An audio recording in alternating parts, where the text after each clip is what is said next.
Welcome to the Krypton Report podcast. I am your host, Tyler, the Superman of Blue, the Man of Tomorrow, and with me is my partner in crime, the Superman of Red, the Man of Steel himself, Mr. James Cole. Welcome, James. Ba, ba, ba, ba. Hey, what's going on? Ta-da. Yeah. James. uh, Little. I clicked on searched for Superboy on the Roku the other day, just to see, but because I'm pretty sure it wasn't streaming anywhere. The only thing you can do is buy it.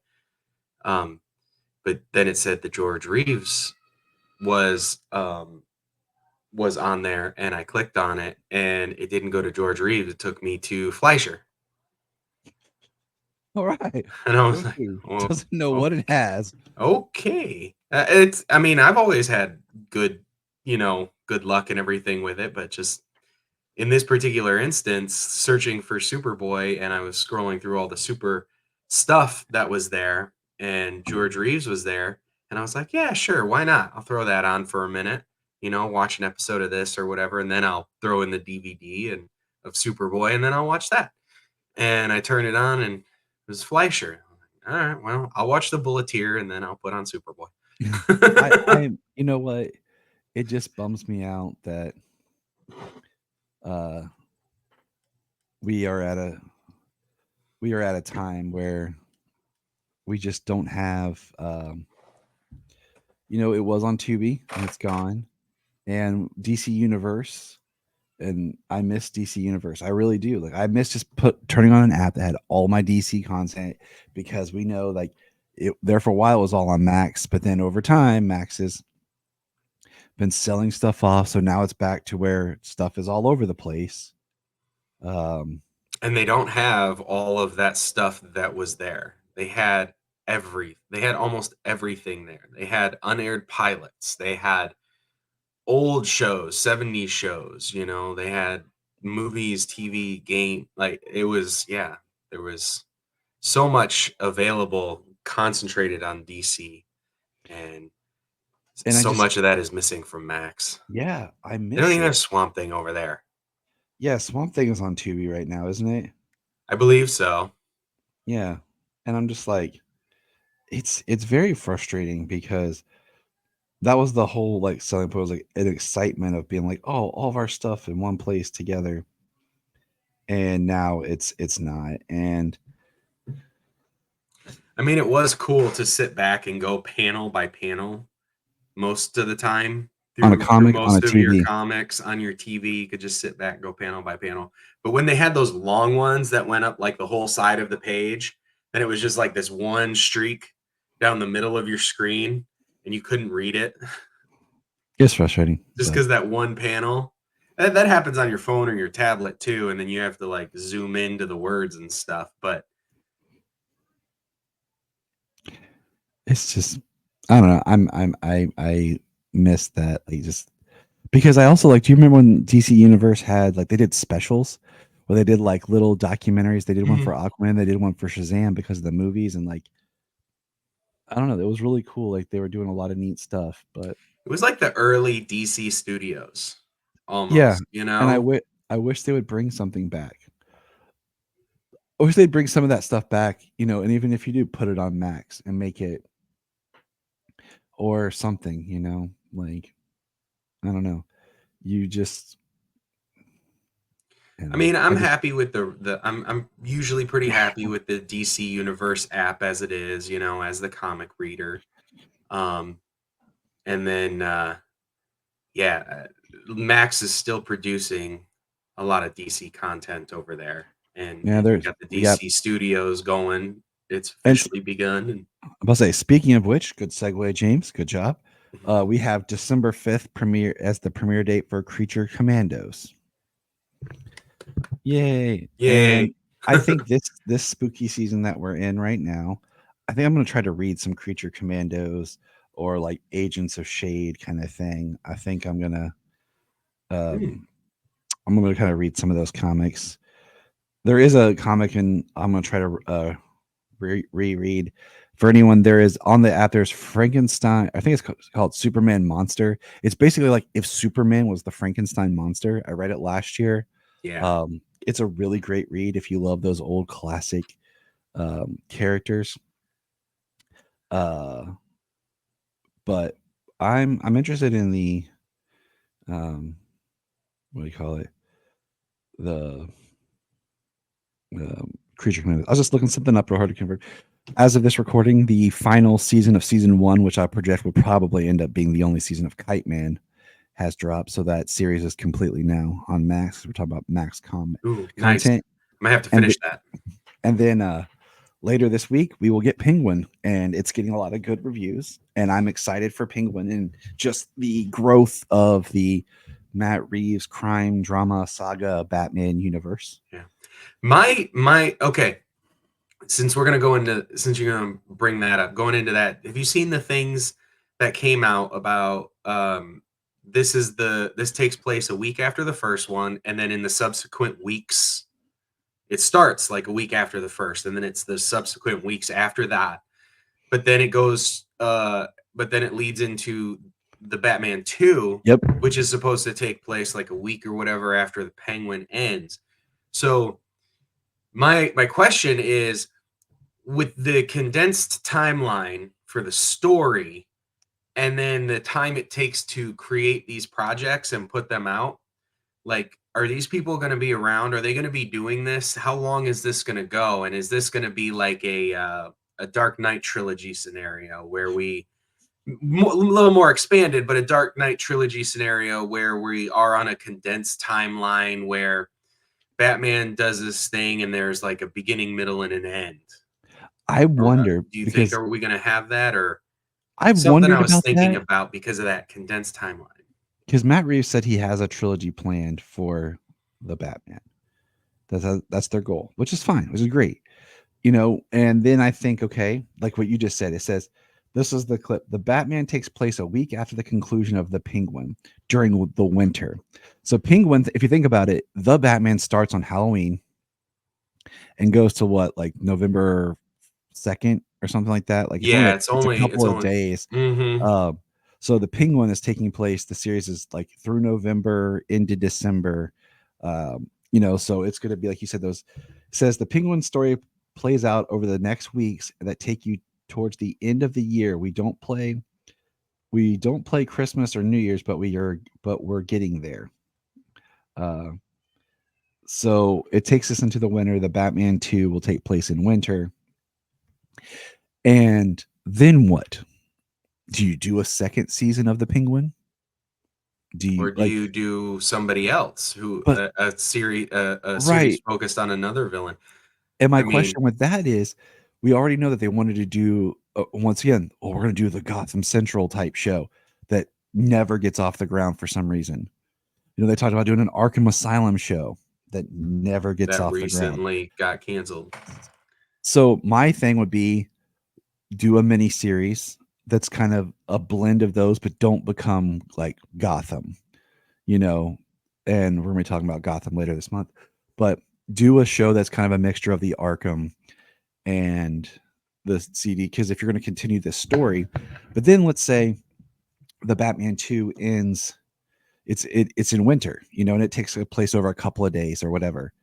So where does the Batman 3 take place? Because I don't want another, like you said, time gap where like with the Nolan series, it's like Batman Begins. For the most part, that story takes place at a set time frame, and then the Dark Knight's like a year later, Yeah, and then after the Dark Knight, we jump 8 years. yeah. So I want if the Batman But ends in that in subsequent, but in those 8 years, he did nothing. right because he was hiding and because they were hunting him. Yeah, So my question is with the Batman, would it be if this ends in winter, do we then just jump a couple weeks later, like in spring? You know what I'm saying? And we right. do the final film, and then means that this whole story of Batman takes place in year 2 into year 3. Yeah. So thinking on that and thinking about things that we discussed with the Batman, the idea of that we had of potential small time jumps between films, or time filled in with these series or whatever. And the idea that Batman, because he was like so bare bones in the Batman, Mhm. that his tech and his methods would evolve. Like we discussed him inventing the smoke bombs, and a couple other things I can't think of off the top of my head, but just ideas we had about how crude it was, how he could at this stage evolve into more of a Batman that we know on screen in this universe.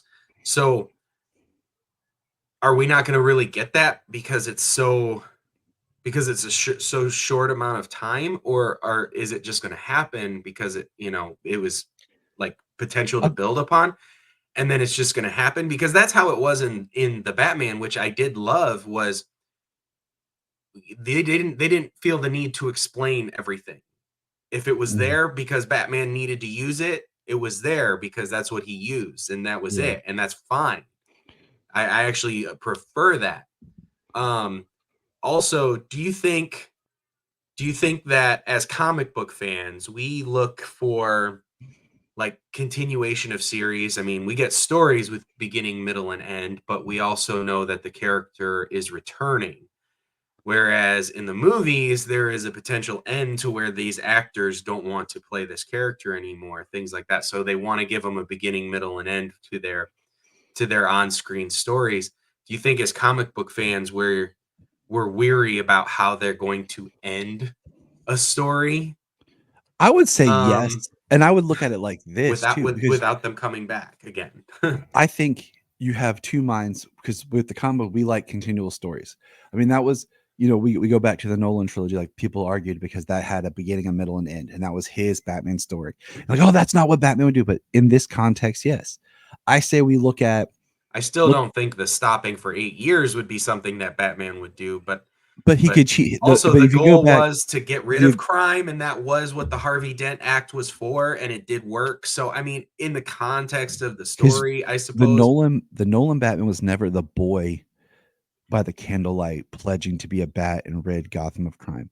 Because Yeah, I think you need that child mindset as the initiation of it, because only a child would think I can like that I can do this yeah. and carry that psychosis in to being an adult. I think one, TV has evolved. Okay. And I say that because go back and look at the anthology movies, you know, they were built almost like long TV where this is a movie, but we can continue it. This is a movie, but the storytelling wasn't that tight that you can watch almost Batman, Batman Returns, Batman Forever, Batman and Robin almost without having seen the one before it, because so much changed each film that there wasn't a narrative through. Now when they're doing the films, there's this stronger narrative overarching between movies. I also look back at the James Bond franchise, which had the ability to continually reboot and go on, like with the different Bonds. We just accepted it and went through it until we got to Daniel Craig, where they went to that modern day storytelling of tighter through line and made a quadrilogy, right? It's just Quantum of Solace, Spectre. Was it 4 or 5 films that Craig did? I think he was in 4. I've only seen 2 of them. Hold on, Casino Royale, Quantum of It Solace, Yeah, uh, there was Skyfall, Skyfall, Spectre, and then the last one. Spectre. So he did 5. So he Oh, did did a he? Okay. Pinto. Pinto. I did not see the last 2, maybe 3. I don't think I saw Skyfall. Skyfall is good. The only one I'm for sure I saw was Casino Royale, and then I saw the second one. If that is Quantum of Solace, I don't Yeah, and right there is know. the first time that Quantum of Solace was the first time they did a Bond movie that was a direct sequel to the last Bond movie, because Quantum picks up at the final moments of Casino Royale. Yeah, So you take that franchise, which has lasted for decades, and how they did that franchise. And there's always been a kind of linear, there's this comparison between Batman and Bond of how they do things if you look at the structures and the characters. So all that to be said, with the Batman, once again, we're looking at a character that, where will they end him? Because you don't want to do what Nolan did just again, but do you want to end it where Batman's continuing his mission, but like there's some sort of high point where it ends? Because we want a conclusion, I guess. Because that's the way this is structured as a trilogy. It's not made to continue on. And in a way, I kind of would hope that maybe with the Batman Brave and the Bold, we find a way to continue just to make these films back to being a little bit where they just continue on and we change out actors. I mean, you changed out Q for James Bond with a new Q because of how the story, like with Alfred, or you get to a point where you don't have Alfred like they do in the comics, and you have a Batman continue and you change out Batman, and like you just keep making Batman films without Yeah, having just to need. constant stories where each story has a beginning, middle, and end, but not like the character There's overall. not this I super do like that. overarching narrative to where you Yeah, can, that um is a fun idea. because it would be nice to get back to that so you don't feel like we're having this hard reboot with a, because trilogies, if we sat down and had a whole conversation about Star Wars, Lord of the Rings, even though Lord of the Rings are based off a book, I think it's a little bit different. But the idea of like Star Wars, Lord of the Rings, the Nolan trilogy, and we like the Godfather trilogy, we start breaking down the patterns of a trilogy, the beginning, the middle chapter, the end. You start to see those patterns. They become almost, you have to try to reinvent it, but you're still doing kind of this similar beats to it in a trilogy. With the Right, third film reaching back, and touching on the first film and stuff like that. right. Um, Yeah, that'd be interesting. I really am a I guess I'm just bred a comic book fan because I'm really a saga kind of person. I've always I've always preferred director's cuts, more story, different mhm. edits, more character moments, sagas, where there's multiple entries, um, where the world really builds out and fills up. Lord of the Rings, the trilogy was amazing. And I mean, do I think that the rest of everything that's come out has reached the heights that did? No. But I really do enjoy them filling out the world, creating the narrative, filling in gaps. The Hobbit, uh, like one thing I really appreciated about the movies was them using those times that Gandalf does disappear in the book as times to fill in the saga story, Mhm. creating why that he's been researching this for decades, for like probably near 100 years. He's been um like weary of this kind of uprising and return, you know, and him getting closer and confirmed on those things. I thought those that was really interesting, and I haven't started Rings of Power season 2 yet, but we just were talking about that the other day about doing it. How We they Janine take and some I. of the mythology of the Silmarillion to Mhm. to build the Rings of Power before Sauron was in power, before the War of the Rings 3,000 years ago, you know? Janine and I decided that because of spooky season and like we got hooked on watching Penny Dreadful Yeah. and some stuff, we were like, you know what? We're just gonna hold Rings of Power till November when it's complete and just watch it. And the same things with Only Murders in the Building, the new season. Okay. We're just like, because we really enjoy that, but being the mystery, it's more fun. Like when we watched the first season or the first two seasons, we were able to binge it. Um, so it was more enjoyable that way than spread out. So those are series we decided that we're just going to hold off till about November when they're wrapped up and then just watch them. Mm, But yeah, this is a makes sense. Superman podcast. Yeah, we Well, really we really went on a heavy tangent there. because we really don't have a whole It lot of new. really came from Batman. I mean, September, like I've joked before, September, yeah, there's Batman Day, but I really kind of just use September as a month to celebrate Batman. Because it is my second, favorite DC hero, in fact, second favorite character, and I do love the Batman character in the world. Um, so we really kind of put a lot of focus on Batman in the house and everything in September. But I do want to throw this out there. It's not really. There was an article through Deadline that said that Superman and Lois's plan was originally to go for 7 seasons. And you know what? As exciting as that is, part of me always worries. Um, just because like keeping that high quality, you know. Um, but I think if you would have had the right people, maybe 7 seasons could have worked. Is if you have the strength with TV, one of the biggest problems is you tell characters stories. They out, and then you have characters that outlast their story and their need on a show.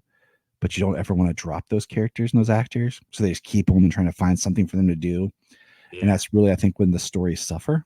Well, that's also going back to TV when it was 20 plus episodes a season and they just kept, and they'd sign people on for the majority of the season. And just to put them in there, they had to come up with a reason. And it was always some sort of dramatic irony for them Hmm. to be around, or they'd repeat stories, just because it was a different writer and they told the same story as somebody else before. Um, but the the shorter seasons that they have, the idea did they have did they have ideas that far through, you know? Did they have those ideas that far through where um where they would have something to say the entire time. Um, cuz a lot of the time they don't have those ideas planned ahead until they get picked up. Yeah, you and know? then and then so I'm just kind of all right, but just give us a strong last season, and I think I would have liked maybe one more season, but you Yeah, know, 5 would have been good. we kind of speculated that we feel like Superman and Lois was going to end before Superman the movie. Like we kind of the timetable's a little off, but we kind of speculated that it would end before that uh, Yeah. film would take off. So Well, um, if and also if we didn't have this restructuring at DC and DC Studios, would this keep going a little bit longer, I don't know, but you I know? just a good strong final season. I'd rather go off on a high note than linger.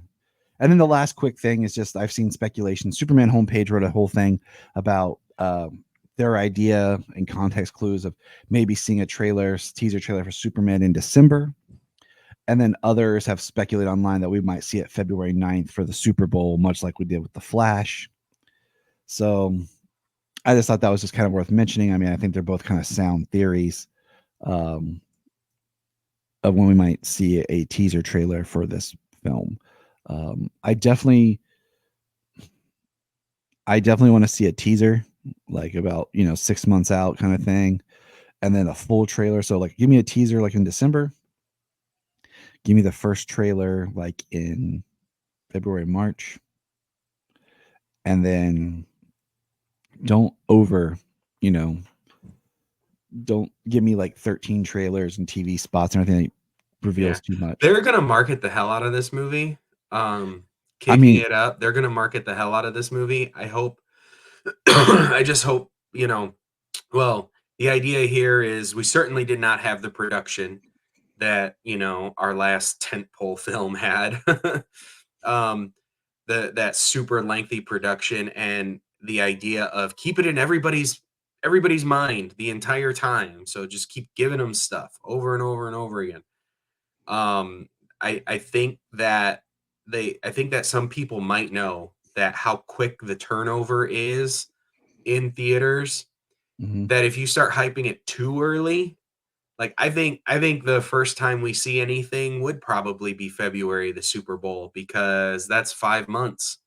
That's plenty of time to hype up the movie, not give up too much, and us to see the things. Because I think if they start doing it in December and then they don't give us something until February, March, I don't know. That's going to be. I don't think we're going to see anything until I think the Super Bowl. Really.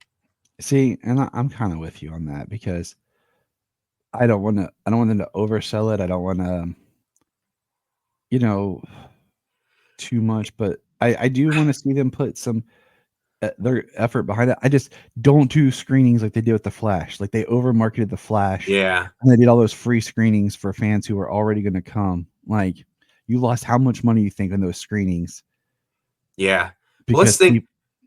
let's Uh, think about let's think about this. The last time Superman was in people's purview was Henry Cavill and Justice League. Let's just Justice League, the the DCEU. theater. He was kind Yeah, of like the face, of DC. Well, you're doing Superman again. He's the face of DC, and DC has had a really harsh record over the last decade. they So can't think like us. Okay, like, yeah, but as the general audience, some people might see that and like, but then they see something new. well, I mean, Like you think about it. Most how do you general how do you audiences market it in aren't a going to night? follow everything that we do. No, no, I know. So just think But think about about this. the general audience's reaction to DC. It was in decline, especially post Justice League, except for Aquaman. So, I mean, yeah, I'm just saying, like, we look back at what we've had in theaters. There hasn't been anything because some people might have went and saw Black Adam, and then that was it. They didn't stay after like for any post credit scene or anything. And um,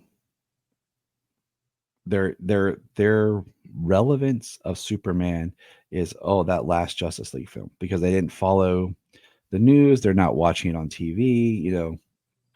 There's not the hubbub like we have where we're like, oh, we got this and this, and Tyler is on TV. They're just like, no, what are you talking about? So this is a big deal to have this back. Yeah. Honestly, it's like the time Superman Returns came out, and then the time Man of Steel came out. It's like your first solo Superman movie. Like everybody's gonna see Superman, and they're gonna want to go and see it as a movie. You know, That's the importance that we need. And and then it just needs the good word of mouth, I think, to really grow.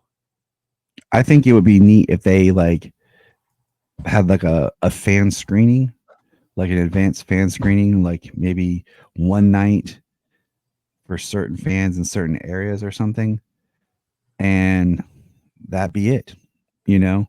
Um, just kind of to build that word of mouth between people like us and stuff who are going to be really out there, you know, There you go. going for it. Get Like, all of us DC podcasters. Send us well, to a screening. I mean, Let us like with watch it, and then we all go on and say spoiler free and just say, "Go see the damn movie because it's amazing." Well, it's like, okay, when BVS came out, okay, for example, Jania and Yeah, I, just for fun, signed up when they had the big marketing push and went to the theater to watch the trailer release. Okay, we went to the movie theater and just watched a 2-minute trailer. Afterwards, there was a rep there who gave us posters. We got posters and then took our information. And then the following year, when the film was released, got an email invite to see the movie 3 days or 4 days before release. Hmm. So we saw BBS that Monday um, before the general public saw the release that Thursday night. Nice. And I had just started podcasting um, at that time, so I didn't have as much of the references and everything and people that we do now. So I'm like, if you did something like that for people who are part of, your audience, that might really help just boost it. But let's get into today's first we're doing Superboy season 1, episode 8, The Fixer. Now I've watched this one, but it's been a little bit just because this week we were supposed to record earlier. So my brain's a little foggy and everything. It's been a long week. Solomon has been in his play, and I've had to take him. I basically had to make the same drive 3 times, 3 trips. So that's a there and back almost 3 times some days. And, usually 2 days because it's right by where I work. But because of the timing, I have to come home, get him, take back. And we're all exhausted in this house.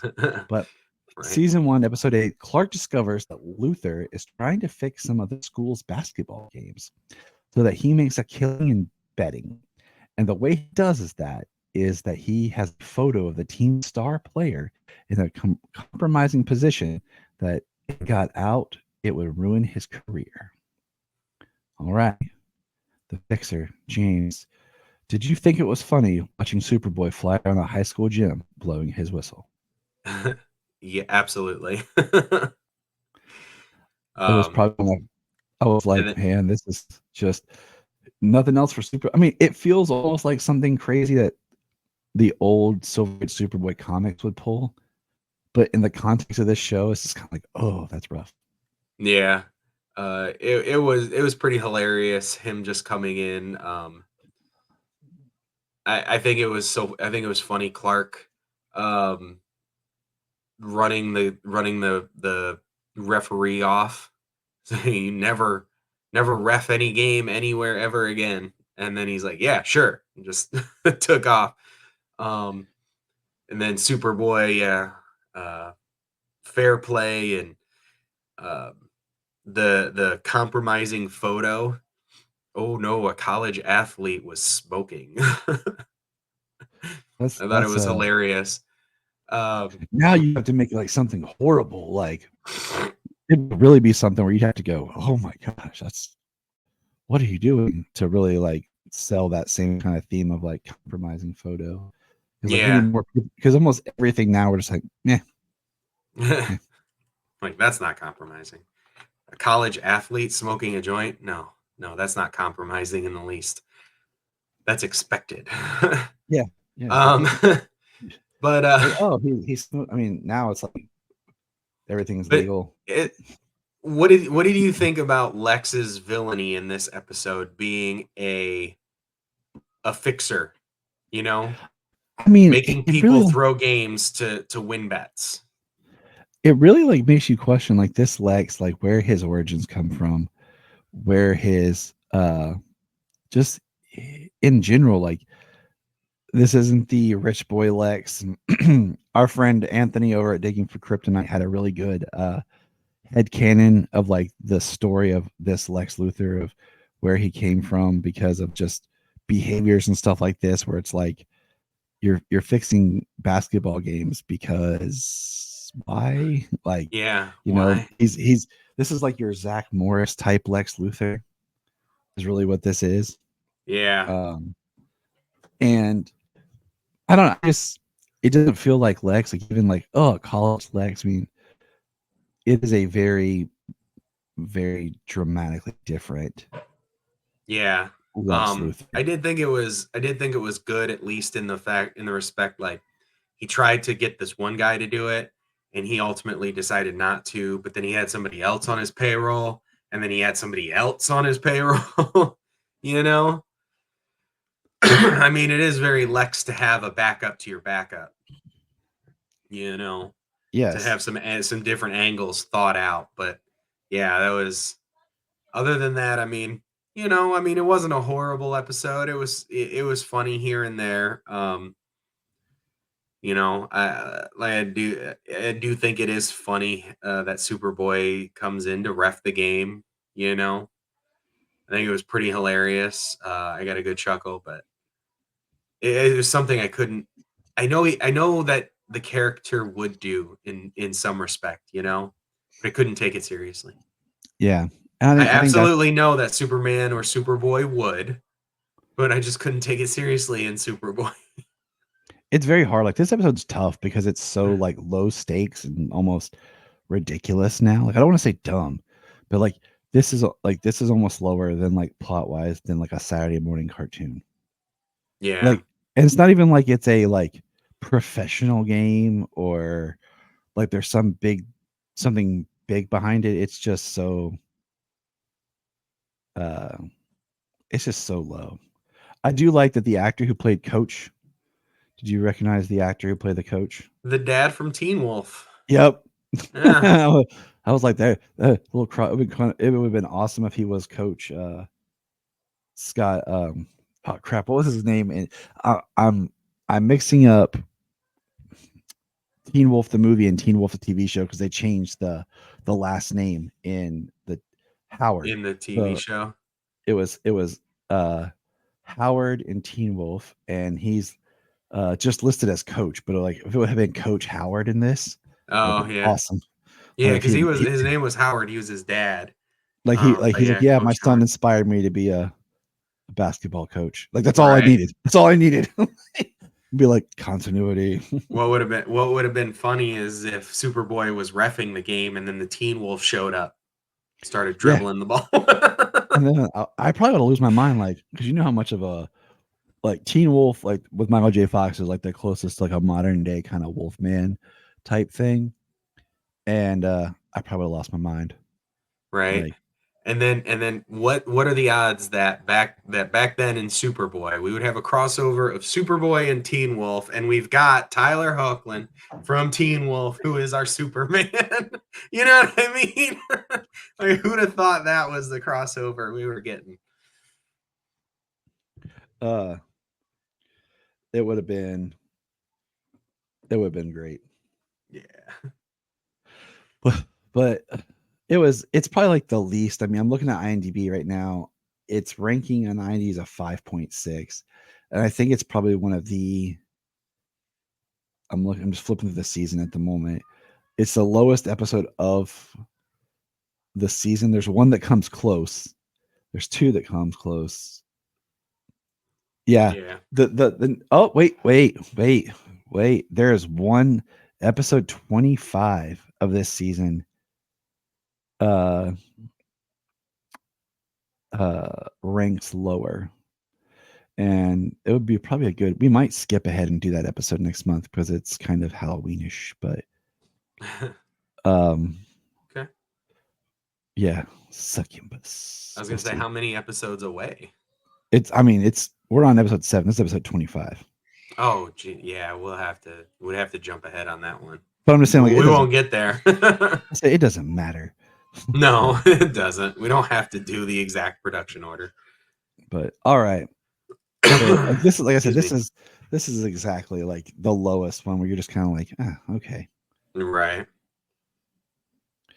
It it's just one that it almost hurts to watch, but it is what it is. It's an enjoyable series. Our good buddy Nate McKenzie over at the Superman Animated Podcast is watching Superboy right now, and he's in season 2. It has its charms, but now it's time to move on, ladies and germs, to our comic discussion today, and we will be tackling now Action Comics Volume 4, titled Hybrid. We now have a new creative team by Andy Diggle, Tony S. Daniels, Two creative teams. with Scott LaBelle and Tyler Kirkman. I've always liked Tony S. Daniels' artwork.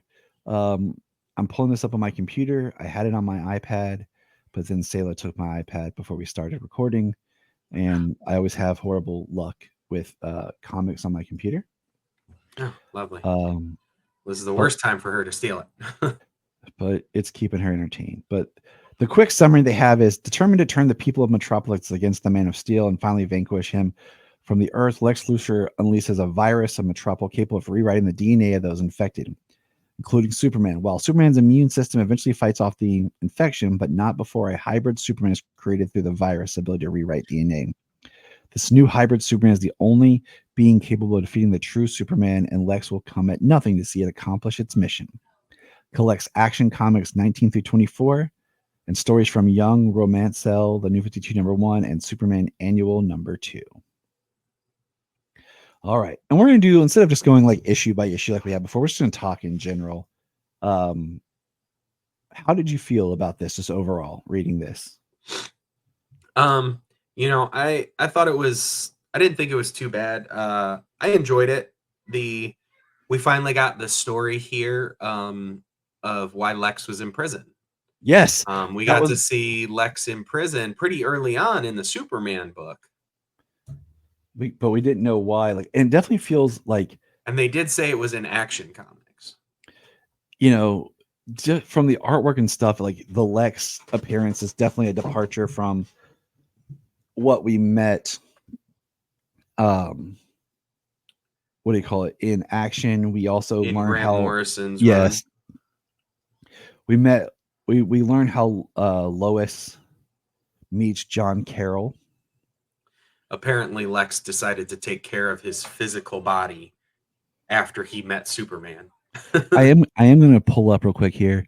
I am going to share this one panel with you real quick because Yeah. this is actually a panel I love. Um, this just Yeah. because we're starting to understand more of the suit, and this is in this we see more of the suit because we actually get introduced to this is where we kind of get more about Dr. Veritas, who lives in the center of the earth, Yeah. um, and I thought that was but what we're seeing is people like this where Superman stops this pilot and he thinks it's Jimmy, and it's really not. And we start to see something that's going on.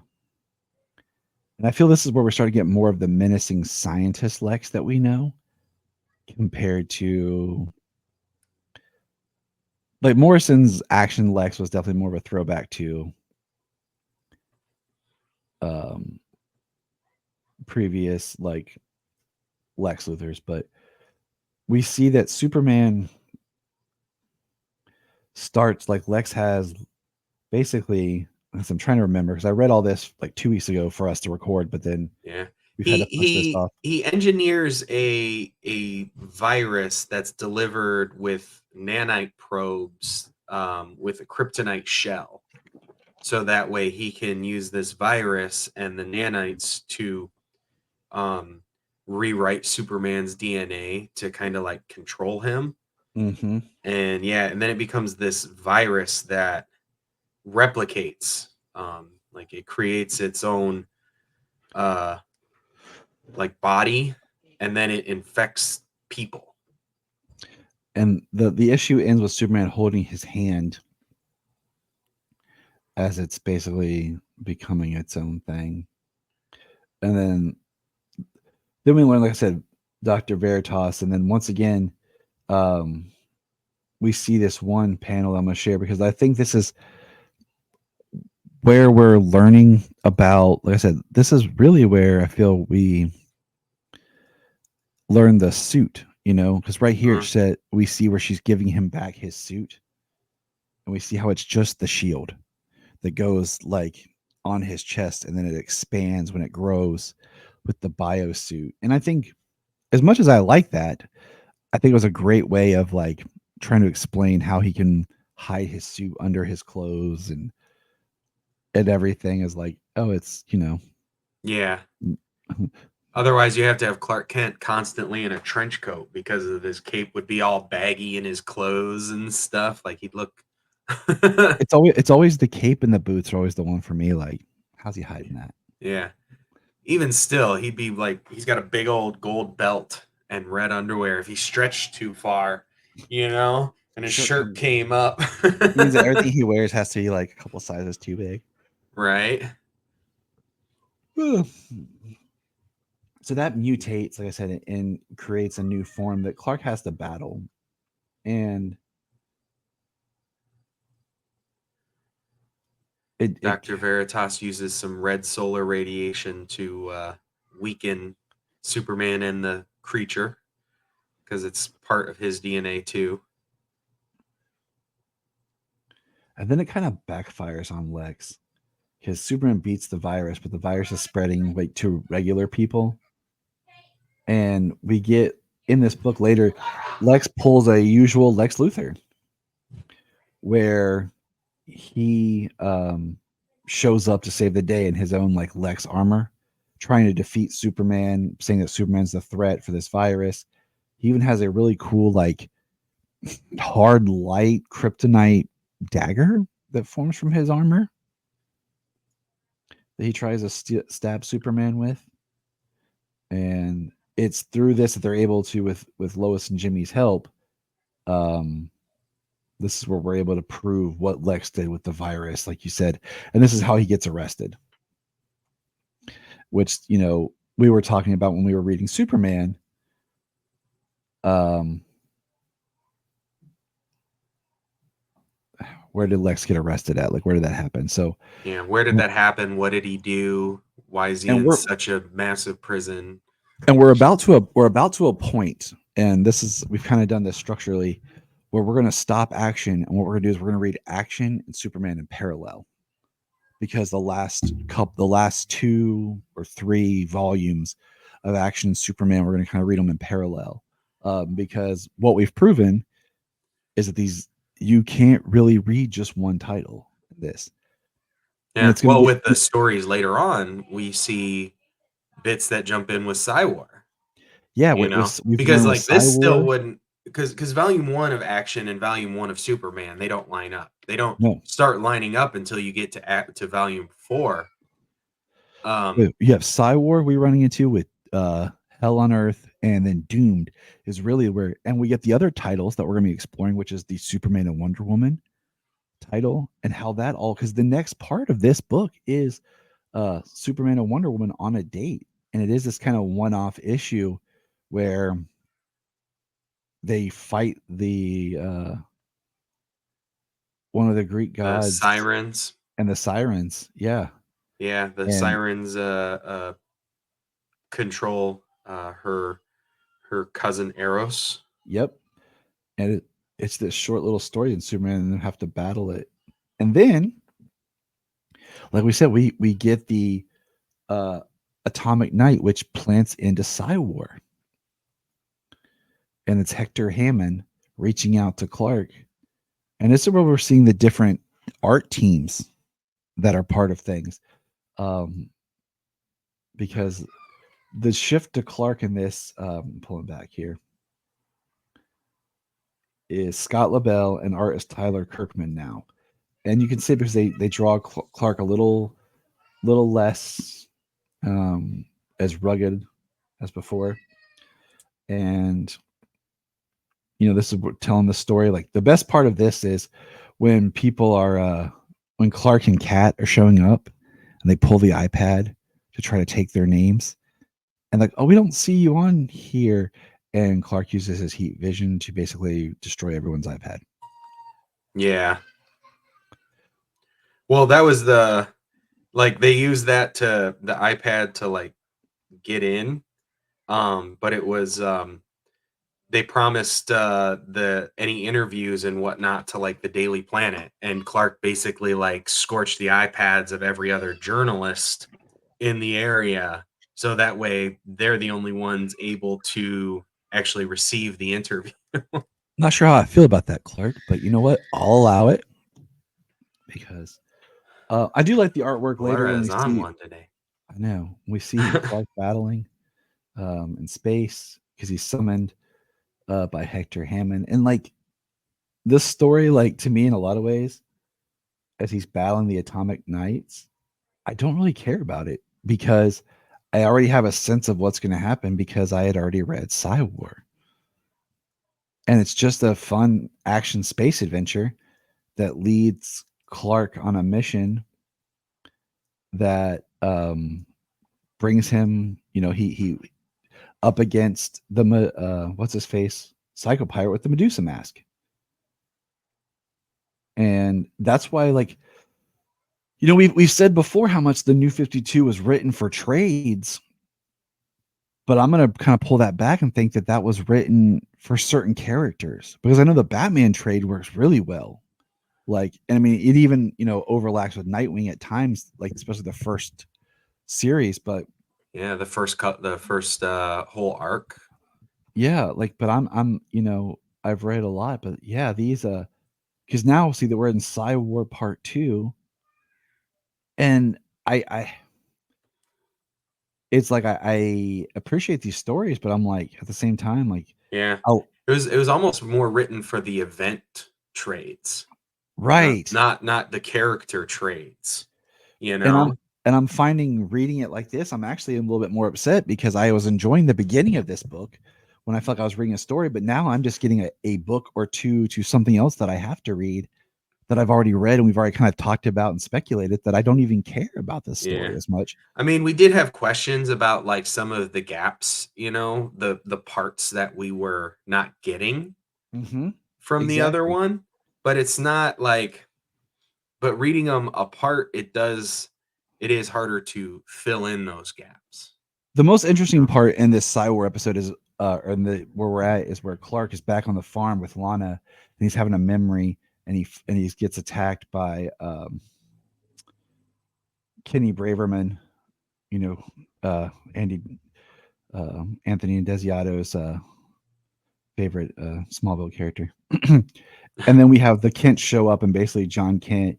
We know it's wrong because he says, "How many times have I told you I regret the day that I ever found you? That we should have just left you to die in that stupid rocket ship."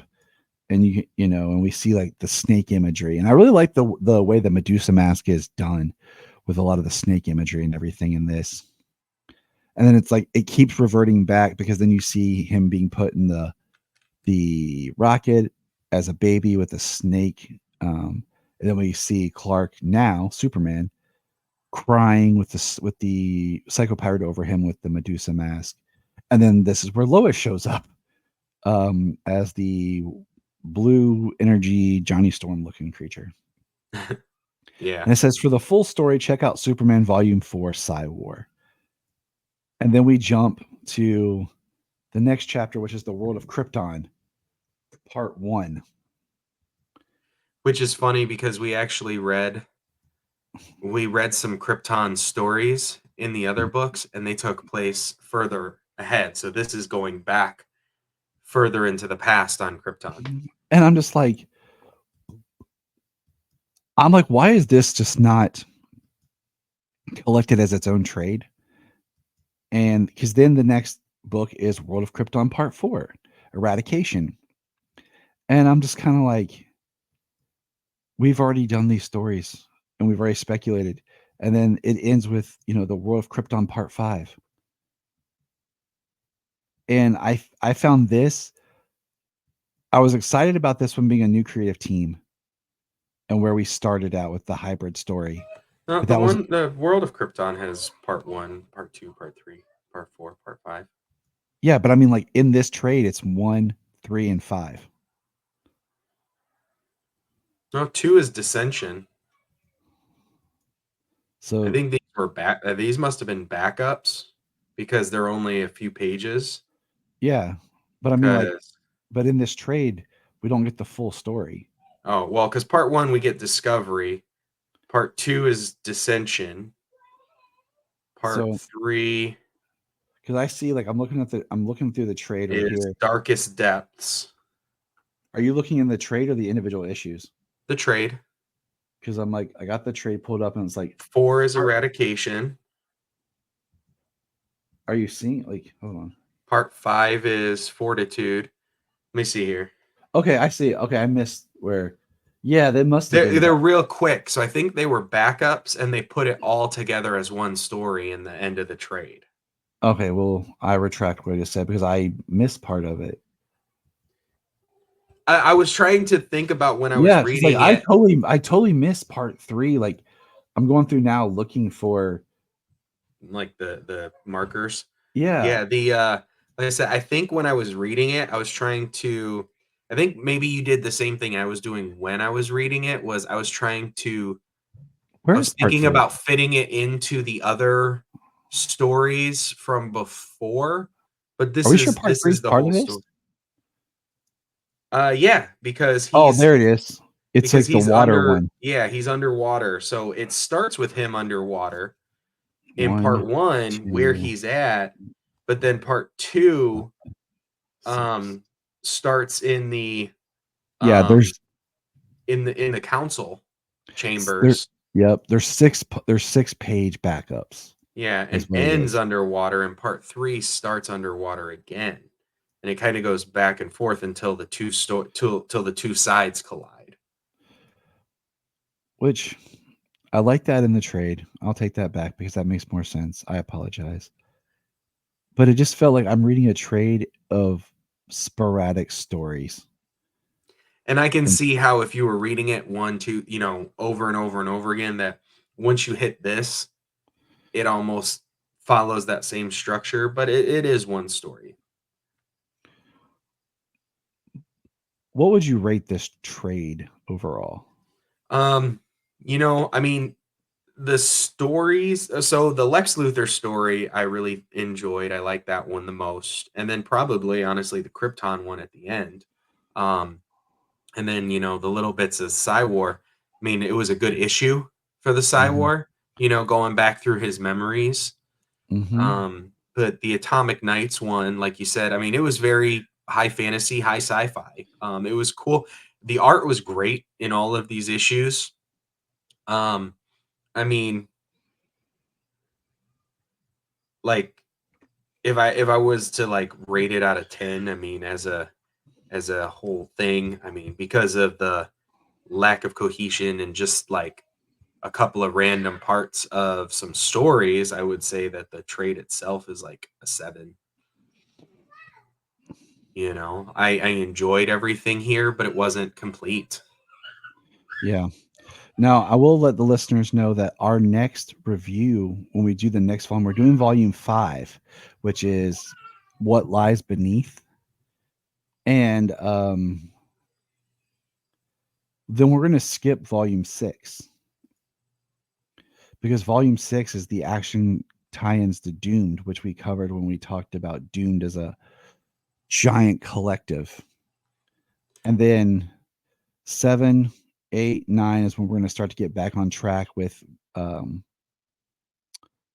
with Superman the story, especially because we have Action Volume 8 and Superman Volume 7 are both called The Truth, and they're going to line up, and that's when we're going to read those together and be able to really talk about the story as it is, um, especially when we get to the last one. But we're making our way through this, and I love that at least on the um, on the app on the action side, they do have all the trades listed, 1 through 9. Yeah, But then on the Superman side, it is confusing and broken up. absolutely. But that's yeah, I was a little disappointed in this one. I'll be honest with you because I don't know. I just remember reading the trades, but I read so much of the New 52 trades at the same time. I just remember it differently. And going through Yeah, this has been educational because I remember thinking, "Oh, I can just read this trade and get a story." And the farther we get into it, you can't. yeah. I like when I started reading in the New 52, like I had read some issues and things, and then I had gotten to the point where I was reading the stories, like the events. Um, and then uh and then when DC Universe came out, I was doing where I would read a line and I would hit an event, and then um I would read the event, but then I would connect to other books. So then I'd go back and I'd read that whole book all the way up to the event book chapter, and I do that. So I ended up reading a lot in a lot of different way, in some Mhm. different ways, really connecting and building up all those stories into the events. But yeah, if you were just like reading the character you like if we were only reading Superman books, what do you get? And especially if you do this trade way, the trade versions here are really are really sparse, and it's almost best to with the New 52 to try and collect the event books, the complete event books where you get all of the chapters like Doomed or like Hell Mhm. on Earth or War, not the trades. Yes, sir. Yes, sir. But all right, man. That takes us down for the day. We're making it through the New 52.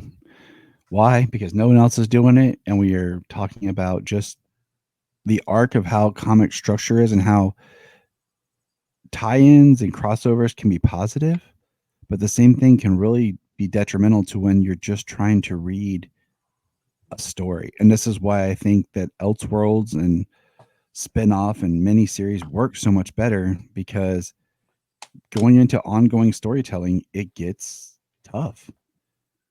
You Absolutely. having a jump in point and stuff like that, it gets very difficult. Yeah. Ups and downs in the quality of the storytelling, in the quality of the stories, the entry points, yeah. Number ones or yeah, the mini series, like you said, Elseworlds. those are some of the ones that I really started to dive into and buy when I started to buy my trades and stuff. Yep. So I'm gonna play this outro video because Solomon asked me to play this again. So here's our little outro. Check us out on all social media. Krypton Report. Here we go. Solomon. Don't forget to smash that like button and subscribe.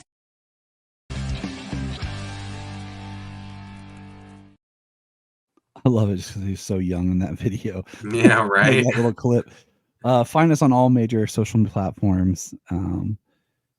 So for me and James, we just say, remember and have a good, safe life.